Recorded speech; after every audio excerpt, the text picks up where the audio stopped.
உங்க குழந்தையோட கண் அசைவுகள் கொஞ்சம் வித்தியாசமா இருக்கா? கவலையா இருக்கா? வாங்க, அது ஏன்னு பார்க்கலாம்.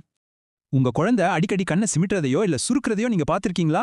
அப்படி பார்க்கும்போதே நம்ம எல்லாருக்குமே முதல்ல வர்ற கவலை அவங்க கண்ணுல ஏதாச்சும் பிரச்சனையா இருக்குமோன்னு தான். ஆனா மொத்த எதையும் யோசிக்கிறதுக்கு முன்னாடி நீங்க செய்ய வேண்டிய ஒரு முக்கியமான விஷயம் இருக்கு. கண்டிப்பா ஒரு கண் டாக்டர் கிட்ட கூட்டிட்டு போய் பார்வையில எந்த பிரச்சனையும் இல்லைன்னு முதல்ல உறுதி செஞ்சுக்கணும். சரி, டாக்டர் பார்வையில எந்த குறையும் இல்லைன்னு சொல்லிட்டா. அப்போ இதுக்கு என்ன அர்த்தம்?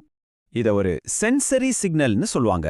குறிப்பா ஆட்டிசம் அல்லது ADHD உள்ள குழந்தைங்களுக்கு இது ரொம்பவே சகஜம்.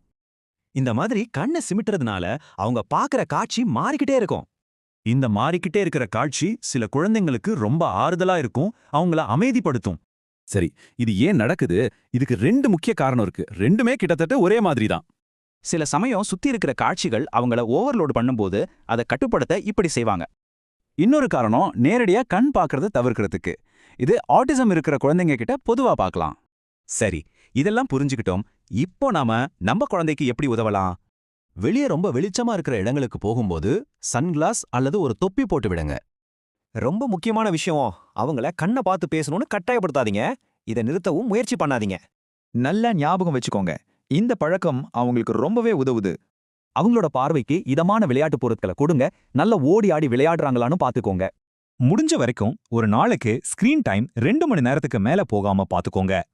ஆக, நாம முக்கியமா புரிஞ்சுக்க வேண்டியது என்னன்னா, இந்த விஷயத்தை நம்ம பார்க்குற கண்ணோட்டத்தை மாத்தணும்.